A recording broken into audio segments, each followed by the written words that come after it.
২০০৯ সাল। আমি এক প্রতারকের হাত ধরে বাসা থেকে চলে আসি। আসার সময় বাসা থেকে মায়ের ৫ ভরি গহনা আর বাবার বেতনের নগদ ২০,০০০ টাকা নিয়ে প্রতারকের সাথে পাড়ি জমাই নতুন জীবনের আশায়। আমি ভোর ৬টায় বাজে বাসা থেকে বের হই। তখন ফোন এতটা সচল না ছিল।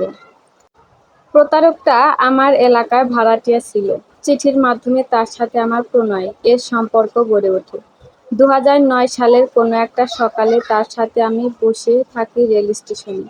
ট্রেনের জন্য দুজনে অপেক্ষা করি। আমি ভয় পাচ্ছিলাম, আবার সুখও পাচ্ছি, কারণ আমার প্রিয় মানুষটার সাথে আমি নতুন অধ্যায় শুরু করব তাই।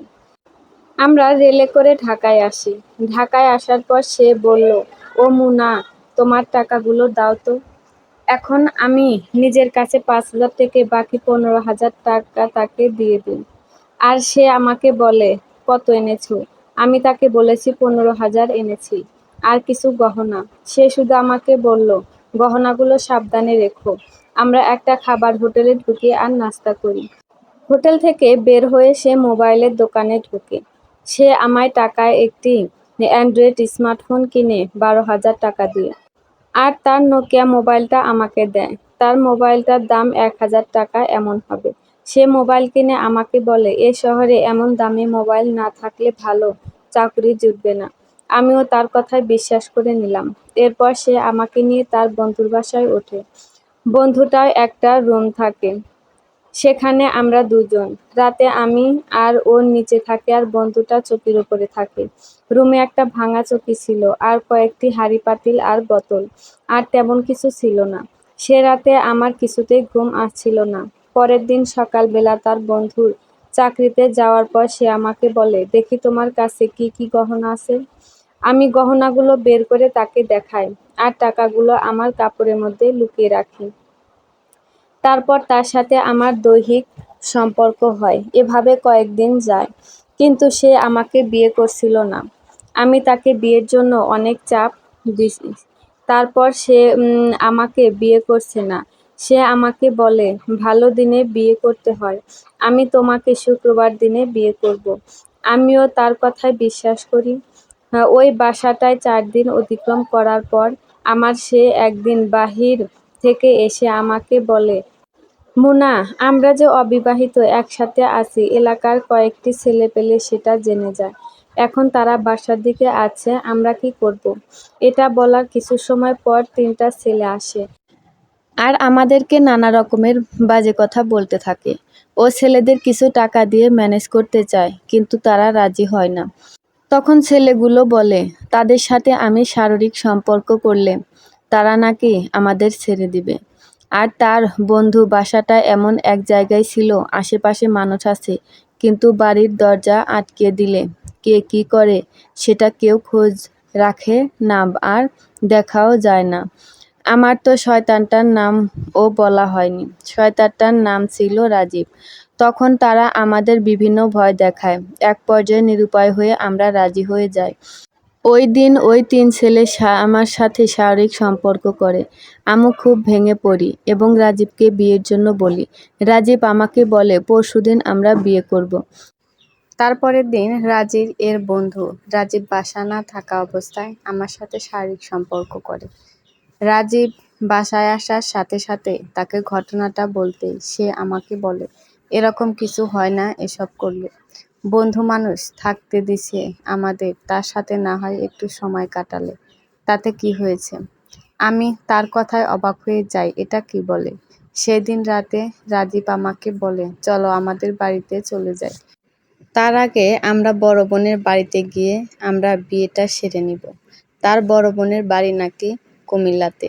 আমিও তার কথায় বিশ্বাস করে সেদিন রাতে আমরা কুমিল্লার জন্য রওনা দিই এবং সে আমার সাথে আনা গহনাগুলো নিয়ে নেয়। বলে, আমার কাছে রাখি, তুমি হারিয়ে ফেলবে। আমি ১৭ বছরের এক আবাল যুবতী না বুঝে তাকে বিশ্বাস করে ফেলি। কুমিল্লাতে আসার পর আমরা একটা বাসায় আসি। সেখানে একটা খুব সুন্দরী মহিলা ছিল। আমি তাকে সালাম দিই। সে নাকি রাজীবের বোন। তারপর তারা একটা রুমে গিয়ে কী কথা যে বলল। তারপর রাজীব আমায় বলল, ও মুনা, কিছু খেয়ে ঘুমাও, অনেক জার্নি করে এসেছো। রাতে আমরা বিয়ে করব। এখন আমি বিয়ের বাজার করতে যাচ্ছি, তুমি থাকো। আমি তার কথায় বিলিভ করে থেকে গেলাম। সেখানে আমার মতো কয়েকটি মেয়েকে দেখলাম। আর বাসাটা অনেক বড় ছিল। আমাকে ভাত দেওয়া হলো। ভাত খেয়ে আমি ঘুমিয়ে গেলাম। রাতের বেলা ঘুম ভাঙল। তখন রাজীবের কথা জিজ্ঞেস করাতে আমাকে ওই মহিলা বলে, তোরে রাজীব আমার কাছে বেইচা দিছে। এখন কথা কম ক। রাতে রুমে মেহমান যাইব, খুশি করে দিস।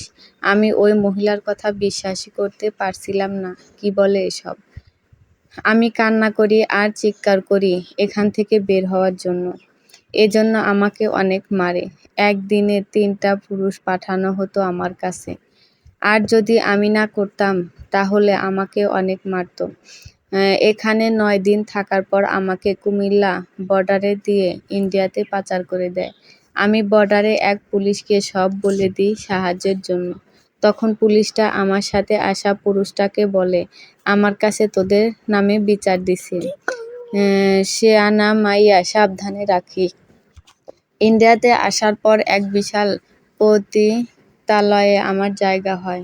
আমার জীবনটা তখন পতিতালয়ের মধ্যে সীমাবদ্ধ।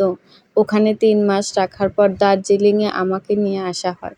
প্রশাসনেরা এসব জানত, কিন্তু তাদের কিছু বলতো না। কারণ মাসে মাসে তারা একটি মোটা অঙ্কের টাকা পেত। দার্জিলিংয়ে যাওয়ার পর আমার অবস্থা খুব খারাপ হতে থাকে। আর তারা খুব অত্যাচার করতো বলার মতো না। আমি যাদের সাথে ছিলাম মেয়েগুলো ভীষণ সুন্দরী ছিল। আমাদের একসাথে তেমন গল্প করতে দিত না। আর আমাদের তারা গরু ভাবত। প্রতিদিন 4 জন কিংবা 5 জন পুরুষ আমাদের কাছে পাঠাতো। যদি আমরা করতে না চাইতাম কুকুরের মতো মারত। সত্যি বলতে মার খেতেও সবাই ভয় পায়। আমিও ভয় পেতাম মায়ের খেতে। আর যে পুরুষগুলো আসতো শালারা সব হারামির বাচ্চা ছিল। আমাদের শরীরটাকে তারা শরীর মনে করতো না। মনে করতো কোনো লোহা। সব পুরুষই হিন্দু ছিল। গা থেকে সবসময় পাঠা পাঠা গন্ধ আসতো। আমার সহ্য হতো না।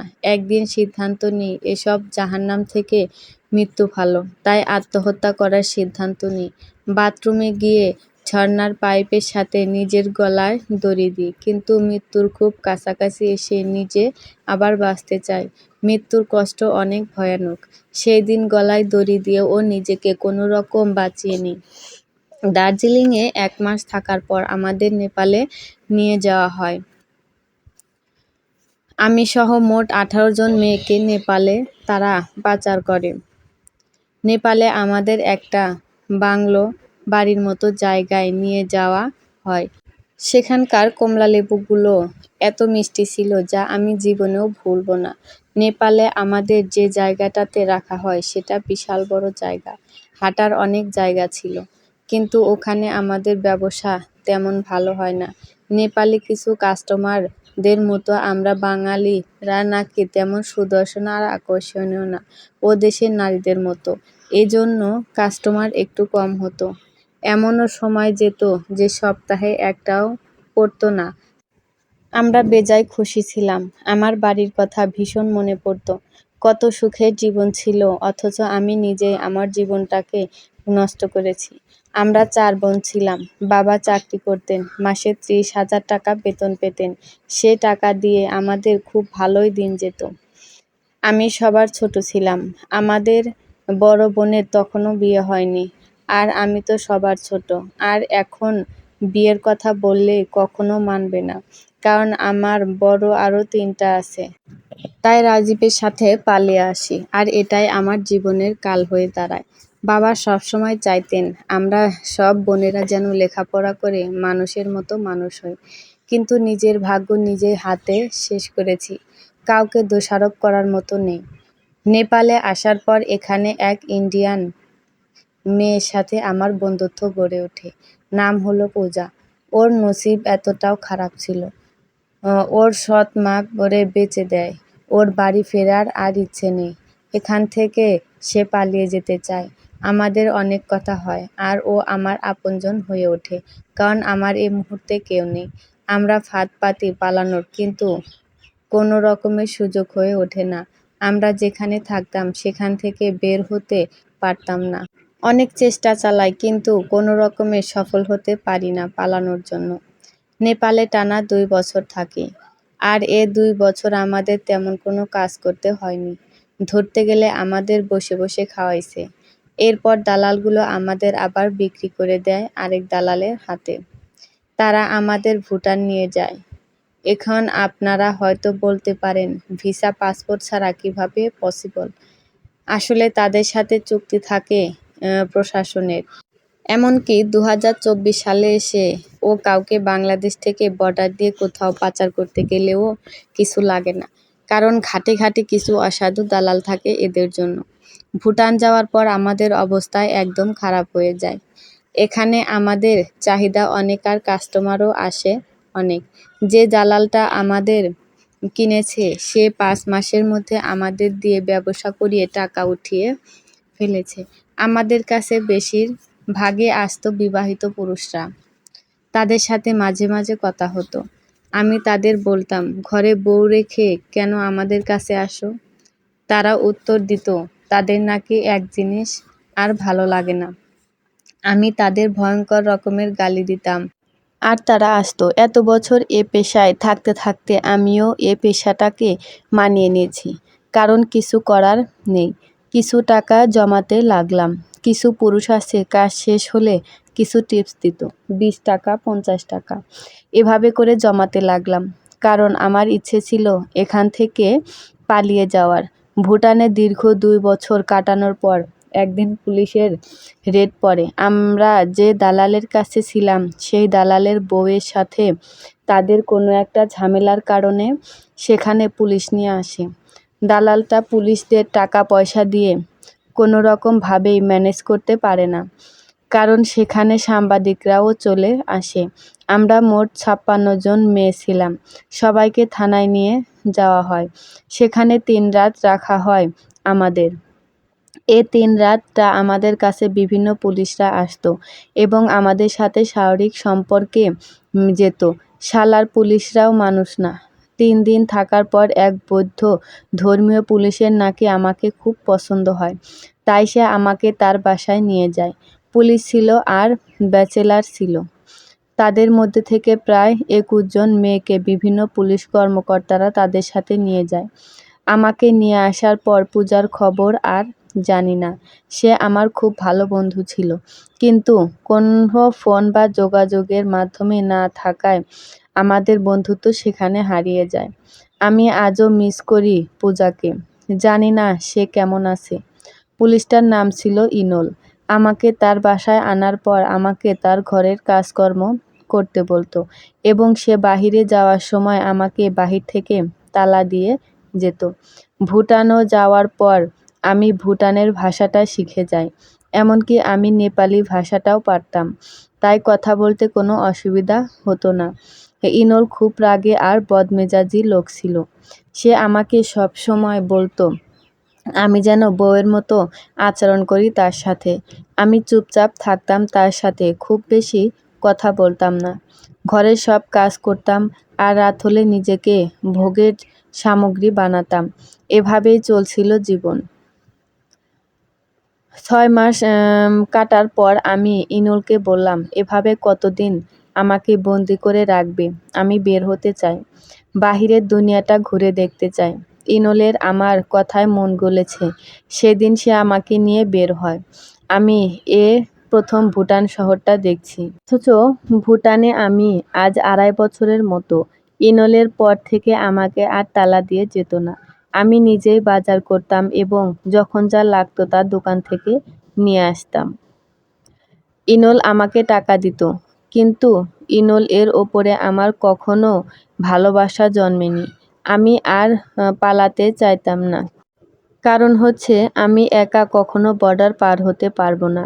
আর আমাকে একাই যুদ্ধ করতে হবে। তার জন্য মাথার ওপরে একটা ছাদ দরকার, একজন সাহায্যকারী দরকার।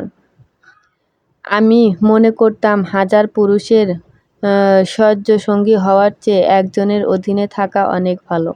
এর মধ্যে ইনলের বদলি হয় আর সে আমাকে নিয়ে ভুটানের অন্য শহরে চলে যায়। একটি বাসা ভাড়া নেয়। আমাকে স্ত্রী পরিচয় দেয় বাড়িওয়ালার কাছে। ইনল ছিল অনাথ একজন মানুষ। সে ছোটবেলায় তার বাবা বন্ধুর কাছে মানুষ হয়। তার বাবার বন্ধু তাকে লেখাপড়া শিখায়, আর তার বিনিময়ে ইনলের বাবার দেওয়া কিছু সম্পদ তিনি রেখে দেন। ইনল ও আর এগুলো নিয়ে মাথা ঘামায় না, কারণ সে সরকারি চাকুরি করছে, তাতে তার বেশ চলে যাচ্ছে। আমি ইনলকে প্রায় সময়ই বলতাম, আমি বাংলাদেশে যেতে চাই, মৃত্যুর আগে হলেও। আমি আবার পরিবার এর কাছে ফিরে যেতে চাই। ইনল কোনো উত্তর দিত না, বলতো নসিবে থাকলে যাবে। ইনল মাঝে মাঝে তার মেয়ে কিছু বন্ধুদের বাসায় আনতো, আর তাদের সামনে আমাকে তার ঘরের কাজের লোক হিসেবে পরিচয় দিত। আমিও কিছু বলতাম না, চুপচাপ থাকতাম। মাঝে মাঝে তার মেয়ে বন্ধুরা 1 রাত কিংবা 2 রাত বাসায় থাকতো। আমি তাদের খাবার দাবার সহ সব যত্ন আত্মীয় করতাম। ইনল আমাকে যে বাজারে টাকা দিত, আমি সেখান থেকে প্রচুর টাকা মারতাম। ইনল ছিল ঘুষখোর পুলিশ, তাই তার টাকার অভাব ছিল না। ইনল এত বেশি অনৈতিক কাজের সাথে জড়িত যে তার হিসাবও আমার কাছে নেই। ইনল টাকাকে খুব ভালোবাসতো। পুলিশের পোশাক গায়ে জড়িয়ে যত অপকর্ম আছে সে সব করত। আর আমিও দেশে যাওয়ার জন্য নানা অজুহাতে তার থেকে টাকা মারতাম। 10 টাকার বাজার করলে বলতাম 15 টাকা করেছি। ইনলের সাথে আমি 2 বছর কাটানোর পর ইনল ভুটানে একটি বাড়ি কেনে এবং তার পদোন্নতিও হয়। এত কিছুর পরেও ইনল এর সাথে থাকার সুযোগ পেয়েছি, কারণ আমি তার সাথে তেমন কোনো কথা বলতাম না, এমনকি তার সাথে কোনো বিবাদেও জড়াতাম না। সে যা চাইতো তা করার চেষ্টা করতাম। দিন দিন তার সাথে আমার শারীরিক সম্পর্কটাও কমে যাচ্ছিল। দেখা যেত মাসে একবার ও তার সাথে কোনো তেমন কিছু হতো না, কারণ সে ঘরের ভিতরে বিভিন্ন নারী নিয়ে আসতো, আর আমি এতে অনেক খুশি ছিলাম। এবং বিভিন্ন নারীরা আসলে আমি তাদের আরও অনেক আপ্যায়ন করতাম। তার কাছে যে নারীগুলো আসতো তাদের বিভিন্ন কাজ ইনল করে দিত, আর বিনিময়ে তারা ইনলের বিছানা সঙ্গী হতো। যেমন কোনো নারী মাদক নিয়ে আটকা পড়েছে পুলিশের হাতে, ইনল সেই নারী থেকে একটা মোটা অঙ্কের টাকা নিয়ে ছেড়ে দিত, এবং সে নারী ইনলকে হাতে রাখার জন্য পরে তার সাথে যোগাযোগ রাখত, কারণ কখনো এ ধরনের বিপদে পড়লে ইনলের থেকে সাহায্য পাওয়ার আশা। ইনল পুলিশ হওয়াতে নারী বা তার সাথে বেশি ঘষত, কারণ তা কোনো সমস্যা হলে যদি পুলিশ থেকে কোনো সাহায্য পাওয়া যায়। ইনল এসব আমাকে বলতো আর হাসতো। আসলে ইনল আমার সাথে কম বেশি সবই শেয়ার করত। তার সব ভালো মন্দ সব বলার জায়গা ছিলাম আমি। সে নাকি আমাকে এসব বলে শান্তি পেত, আর আমিও তার এসব শুনতাম চুপ করে।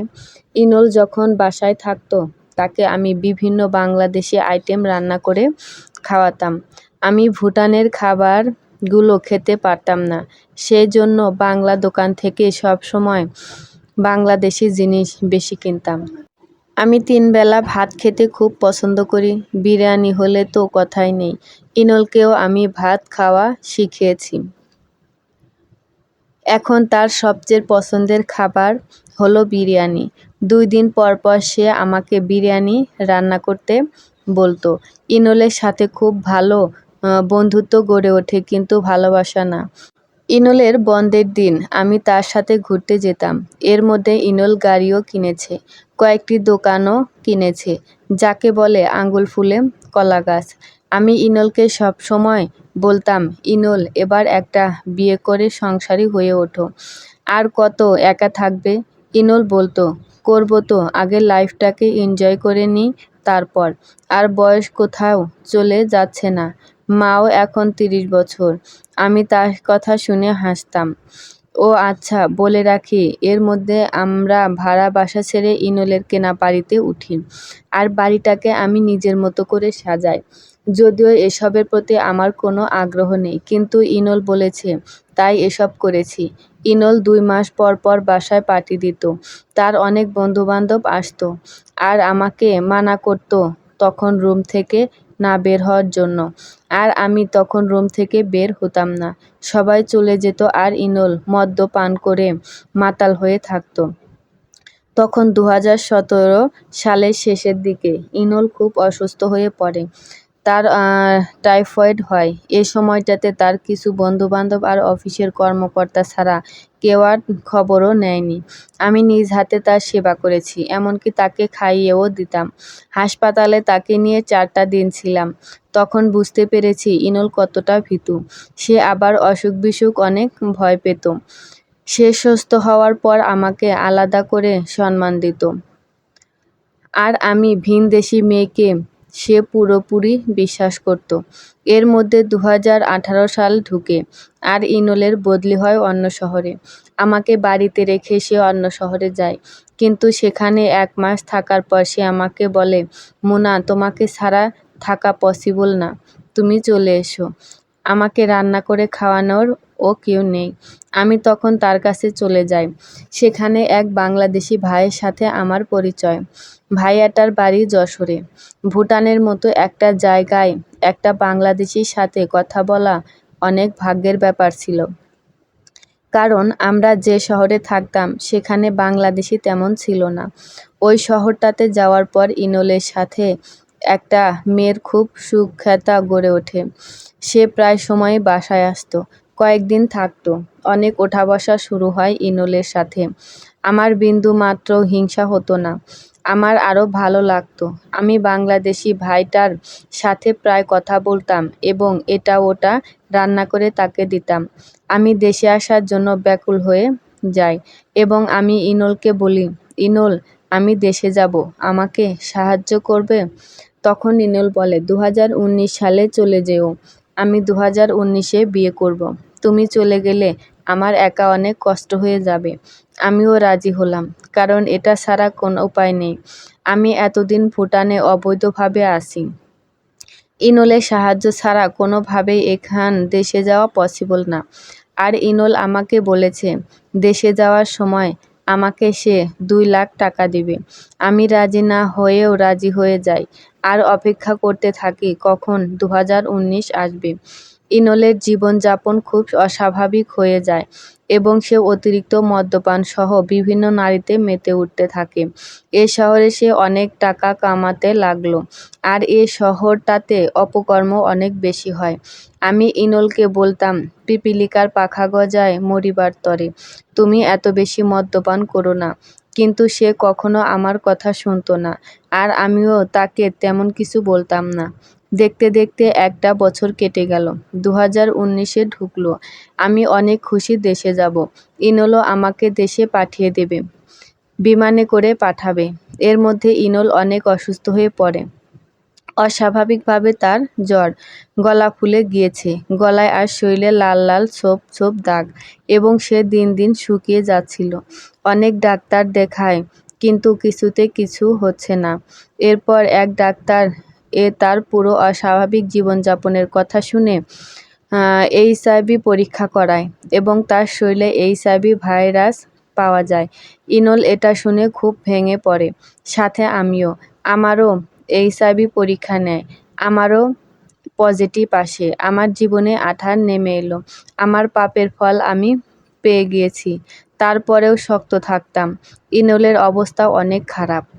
তখন তাকে হাসপাতালে ভর্তি করলাম আর তার এইচআইভির চিকিৎসা শুরু হলো, সাথে আমারও। এ রোগটা হলো মৃত্যু নিশ্চিত, সেটা সবাই জানে। আমি এ ভাইরাসটাতে সংক্রমিত হয়েছি ইনল থেকে, আর ইনল কার থেকে হয়েছে সেটা ইনল নিজেও জানে না। আমাদের দুইজনের শরীরে রোগ প্রতিরোধ ক্ষমতা একদম কমে যায়। দেখা যায় কোনো জায়গায় কাটলে সেটা আর ভালো হতে চায় না। আমরা যে ইনজেকশন নিতাম সেই ইনজেকশন আর সেলাই এর ফুটোগুলো পর্যন্ত ভালো হতো না। ইনলের অফিসে বিষয়টা জানতে পারে, কারণ ইনল অসুস্থ, অফিস করতে পারছিল না। তাই ওই ইনল নিজেই বিষয়টা জানায়। তখন তার অফিস আর শারীরিক কথা চিন্তা করে চাকরি থেকে অবসর দিয়ে দেয় এবং চিকিৎসার জন্য টাকা দেয় এবং মাসে মাসে পেনশন সহ বিভিন্ন চিকিৎসা ভাতা চালু করে। তাই চিকিৎসার জন্য তেমন টাকা পয়সা খরচ হয় না, সরকার সব বহন করে। যেহেতু সে সরকারি চাকরিজীবী ছিল, রোগটা ধরার পর পর আমার দেশে আসার ইচ্ছেটা শেষ হয়ে যায়। তবে আমার ইচ্ছে মৃত্যুর আগে হলেও দেশে আসব। ইনলের অসুস্থতার কথা শুনে সবার তার সাথে সম্পর্ক ছেদ করে। যে নারীরা ইনল বলতো পাগল ছিল, তারা কেউ এখন আর খবরও নেয় না। এমনকি আমাদের দোকানে যেতে ও অনেকে নিষেধ করে দেয়। ইনল সবসময় মৃত্যু চাইতো তার, কারণ তার সব কাছের বন্ধুরাও তাকে ছেড়ে চলে যায় সবাই। আর বেশিরভাগ সময় ইনলকে হাসপাতালে ভর্তি থাকতে হতো। আমি নিজেও অসুস্থ, কিন্তু তারপরেও ইনলকে দেখতাম। ডাক্তার ইনলের বেঁচে থাকার সর্বোচ্চ 7 মাস কিংবা 1 বছরের কাছাকাছি বলে দেয়। ইনল সবসময় আমাকে বলতো, আমার জন্য তোমার জীবনটা শেষ, তুমি চাইলে দেশে চলে যেতে পারো। কিন্তু তাকে বলি, দেখি আল্লাহ কি করেন। ইনুল বাড়িটাতে সবসময় হইচইপূর্ণ থাকতো, আর সে বাড়িটা একদম নিপচুপ হয়ে যায়। এমনকি মাগরিবের পরে ও আমি ঘরের সব বাতি জ্বালাই না, শুধু বারান্দার আর ইনুলের রুমটার বাতি জ্বালাই। আমি ইনলের সাথে একই বিছানায় থাকতাম। ইনলকে একদিন বললাম, ইনল, আমি আর তুমি তো মারা যাব। আমি আর জেনা করতে চাই না। যদি চাও তুমি ইসলাম গ্রহণ করতে পারো। তখন ইনল আমাকে বলল, তাহলে কি আমার রোগ ভালো হয়ে যাবে? আমি ইনলকে বললাম, রোগ ভালো হবে কিনা জানি না, তবে তুমি মানসিক শান্তি পাবে। তখন আমি ইউটিউবে বিভিন্ন ইসলামিক বক্তার ওয়াজ আর বয়ান ইনলকে সবসময় শোনাতাম। ইংরেজি বক্তব্যটা শুনতাম, কারণ ইনল বাংলা জানতো না। আমি ইনলের সাথে দূরত্ব বজায় রাখার চেষ্টা করতে শুরু করেছি। আমি পাপী, আমার পাপের কোনো শেষ নেই। আমি জানি আমি কিছুদিন পর মারা যাব। তখন আমার মনের অবস্থা কেমন হতে পারে, আশা করি এটা বোঝাতে হবে না। আমি আল্লাহর দরবারে নিজের অপকর্মের জন্য মাপ চাইতে লাগলাম এবং ইনলকে বুঝাচ্ছি, তোমার যদি ভালো লাগে আমার ধর্মে আসতে পারো। তবে আমি তাকে চাপ দিচ্ছি না যে আমার ধর্মে আসতেই হবে।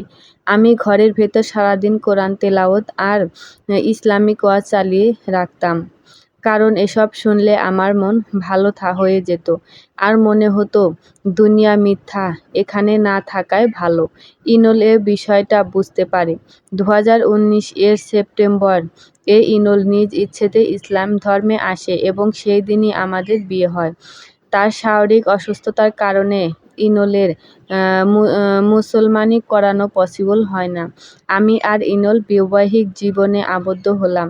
আমাদের এ বৈবাহিক জীবনে কোনো শারীরিক চাহিদা নেই, আছে একজনের ওপর আরেকজনের ভালোবাসা আর সম্মান। ইনল আমায় বলেছে, সে যেদিন ইসলাম গ্রহণ করে সেই দিনের মতো শান্তি তার এত বছরের জীবনে লাগেনি। এমনকি ও দিন তার শান্তিতে ঘুম হয়েছে, একটু ও মৃত্যুর ভয় কাজ করেনি। আমি ইনলকে বললাম, তোমাকে আমার দেশ দেখাতে চাই আমাদের মৃত্যুর আগে। আমরা 2019 ডিসেম্বরে দেশে যাই। বহু কষ্টে আমি আমার বাড়ির ঠিকানা জোগাড় করে বাড়িতে যাই। বাড়িতে গিয়ে জানতে পারি আমার বাবা মারা গেছে, মা আছে আর বোনেরা। মাকে এত বছর পর জড়িয়ে ধরার কি যে এক শান্তি, বলার মতো না। আমাদের আসার খবর পেয়ে সবাই আমাদের দেখতে আসে, কিন্তু যখন শুনলো আমাদের HIV হয়েছে, সবাই আর দেখা করা না, কথা বলে না। মা বোনেরা পারে না যা এখনই ঘর থেকে বের করে দিতে। আজকে নিজের রক্তরাও এমন করছে। বাংলাদেশে 2 দিন ছিলাম, এরপর বাধ্য হয়ে ভুটানে চলে আসি। এরপর তাদের সাথে আর যোগাযোগ রাখিনি ইচ্ছে করে। 2020 সাল আসে। ইনল এর নাম হয় মুহাম্মদ ওমর ফারুক। আমার আর ওমরের ধ্যান শুধু আল্লাহর দিকে। আমরা কোনো নামাজ কাজা করতাম না, উল্টো প্রতিযোগিতা করে নামাজ পড়তাম। ওমর খুব দান করতে শুরু করে আর তাহাজ্জুদ আদায় করতে সব সময়। 2020 করোনা ভয়াবহ আকার ধারণ করে। যদিও আমাদের ভুটানে এত ভয়াবহ ছিল না। ওমরের সব সম্পদ আমার নামে দিয়ে দেয়। আর তার গাড়ি সেল করে দিয়ে সে টাকা গরিব দুঃখীদের মাঝে দান করে। ওমর নিজের টাকায় জমি কিনে ভুটানে একটি মসজিদে নির্মাণ করে যায়, কিন্তু মসজিদের কাজ পুরোটা সম্পূর্ণ করতে পারে না। 2020 সালে নভেম্বরের 8 তারিখ ওমর আমাকে ছেড়ে আল্লাহর ডাকে সাড়া দিয়ে চলে যায়। মৃত্যুর কয়েক ঘন্টা আগে ওমর আমাকে বলেছিল, ইসলাম এতটা শান্তি যে আগে জানলে আগেই আমি ইসলামের পথে আসতাম। বিধবা হয়ে যাই আমি। এ ভুটান শহরে কেউ নেই আমার। ওমর এর মসজিদ এর কাজটা আজও শেষ করতে পারিনি আমি, করোনার কারণে। জানি না আমার মৃত্যুর আগে আমি শেষ করতে পারবো কিনা। আমার দিন কাটছে শুধু মৃত্যুর প্রহর গুনে। আমি ওমরকে ভীষণ ভালোবেসে ফেলেছি। তার জন্য জায়নামাজ ছাড়া আমি কান্না করি না। যদি তার আযাব হয়। আমি শুনেছি মৃত্যু মানুষের জন্য কান্না করলে নাকি তার আযাব হয়। আমার জীবনের এখন একটাই আশা, আমি বেঁচে থাকতে থাকতে মসজিদটা নির্মাণ শেষ করা। আমার দিন কাটে সারা দিন কোরআন শরীফ পড়ে, আর কিছু ফেসবুক বন্ধুদের সাথে কথা বলে। আমি জীবিত থাকাকালীন আমি আমার নিজের কাফনের কাপড় সব কিনে রেখেছি এবং আমাকে কবর দেওয়ার জন্য যা যা দরকার সব ব্যবস্থা করে রেখেছি। আমার লাই গোসল করানোর মানুষও ঠিক করে রেখেছি। সব রেডি, শুধু ওপরওয়ালার ডাকে আসার দেরি। আমার জন্য দোয়া করবেন, সাথে আমার স্বামীর জন্য। আল্লাহ আমাদের সব গুনাহ মাফ করে দেয়। আপনারা কখনো কাউকে বিশ্বাস করে তার পরিচয় ভালো করে না জেনে আবেগে গলে বাড়ি ছাড়বেন না। কে জানে, আপনার ভাগ্যটাও হয়তো আমার মতো এত জঘন্য হতে পারে। সর্বোপরি আল্লাহর দরবারে সবকিছুর জন্য আলহামদুলিল্লাহ। ভালো থাকুন। সমাপ্ত।